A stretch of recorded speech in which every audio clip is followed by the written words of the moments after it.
माफी आंदोलन कर रहे हैं, क्या आप लोग का मुख्य कारण? लोन माफी आंदोलन का मुख्य जो उद्देश्य है हमारा, जो लोग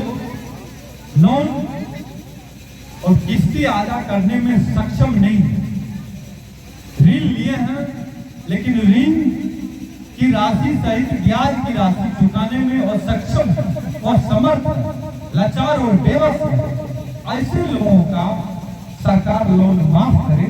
इसी उद्देश्य से लोन माफी आंदोलन चलाए और उसी कड़ी में आज जन सत्याग्रह किया, जो आम जनता के माध्यम से जो गांधी जी का अस्त्र और हथियार था सत्याग्रह, उसको अपनाते हुए उसका उपयोग करके हम सरकार तक संवाद पहुंचाना चाहते हैं कि इन दुखियों का, जो गरीब गुरबा है, इनकी पीड़ा को आप अपना पीड़ा समझते हुए इनका भी ऋण माफ कर दीजिए। जब आप अमीर के लिए इतना मेहरबान है, जो अरबपति खरबपति है, उनके ऊपर मेहरबान होते हुए 16 लाख करोड़ रुपया उनका माफ कर दिए हैं, तो बिहार के मां बहनों के द्वारा तकरीबन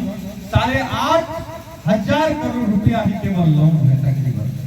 तो इतना माफ कर दीजिए। बिहार के मां बहनों की दुआ आप लेने का काम करिए। क्या आपको लगता है कि लोन माफ जो आप आंदोलन कर रहे हैं ये कहीं न कहीं सरकार तक जाएगी आवाज, तो ये इस पे कार्रवाई करेंगे? हम तो इसी उद्देश्य और प्रयास से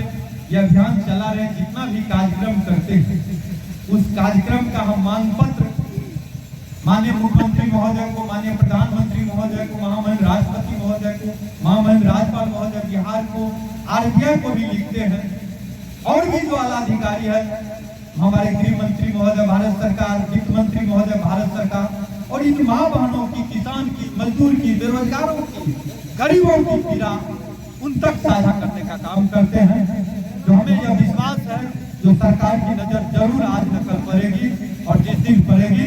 उस दिन माँ बहनों की पीड़ा को अपना पीड़ा समझते हुए इन लोगों का ऋण माफ करेंगे और इन लोगों के भी चेहरों पर मुस्कान लौटाने का प्रयास करेंगे। कुछ देर पहले आपने बोले हैं कि 21 या 22 तारीख को हम गांधी मैदान पे 5,000 आदमी को जुटाने का कार्य करेंगे, तो इसको लेकर क्या तैयार यहाँ? आखिर आप लोग क्यों इतना तेजी से बढ़ चढ़ के हिस्सा ले रहे हैं कि लोन माफ हो? आखिर क्या आपको यही उद्देश्य है जो लोकतंत्र में हमारा जो मौलिक अधिकार है, स्वतंत्रता का अधिकार हमें मौलिक अधिकार है, तो लोकतांत्रिक जो हमारा अधिकार है उस अधिकार का उपयोग करके कहीं हम संकल्प सत्याग्रह करते हैं,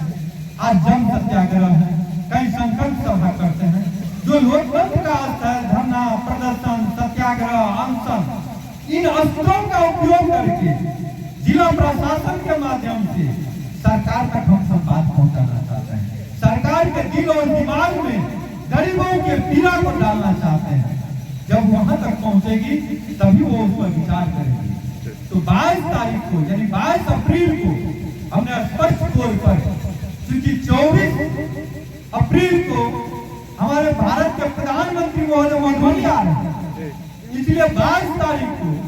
हम लोग केवल सुपौल ही नहीं, बिहार के कई हिस्सों में यह कार्यक्रम है और जोर शोर से इसका यह कार्यक्रम कर रहे हैं। जो अखबार के माध्यम से, टीवी चैनल के माध्यम से, सोशल मीडिया के माध्यम से, या तो हमारे प्रधानमंत्री तक पहुंचे या प्रधानमंत्री को जानने वाले प्रधानमंत्री के निकट अपना सुझाव और बिहार की समस्या को बताने वाले तक यह संवाद पहुंच जाए, तो इसको जो 24 को शेयर कर सके। और उम्मीद करते हैं जो प्रधानमंत्री अगर गरीब का सच में ही देती है तो 24 तारीख को वहां से गरीबों का ऋण माफ करने का ऐलान करेंगे। ऐसा भरोसा और विश्वास के साथ 22 तारीख को गांधी मैदान पटना से हम लोग, गांधी मैदान पटना में भी उस दिन कार्यक्रम है, गांधी मैदान सुपौल से हम लोग कार्यक्रम करेंगे, पद यात्रा करने का काम करेंगे, न्याय पद यात्रा। अगर 24 तारीख को प्रधानमंत्री नहीं ऐलान करेंगे लोन माफी को लेकर, तो फिर आपका क्या कदम रहेगा? लोकतांत्रिक आंदोलन जारी रहेगा। एक बार में सुने या 2 बार में, हम पहले भी बोल चुके हैं, हम किसी सरकार के खिलाफ नहीं है, न ही किसी पार्टी के जाति के समर्थन में है। हमारा एक ही उद्देश्य इस गरीबों का जो दुख दर्द है, जो ऋण के दबे कोई घर छोड़कर पंजाब दिल्ली जा रहा है, कई लोग घर छोड़ करके बेघर हो चुके हैं, कई लोगों की गहना जेवर बिक चुकी है, कई लोगों का गाय भैंस बकरी बिकने के बाद भी ऋण से मुक्त नहीं हुआ है। आज उनके बाल बच्चे बिलख रहे हैं, पढ़ाई लिखाई उनका बाधित है, कई माँ बहनों के परिवार में बहन की शादी रुकी हुई है। हम चाहते हैं ऐसे लोगों की पीड़ा को सुने और उन पीड़ा को सुनते हुए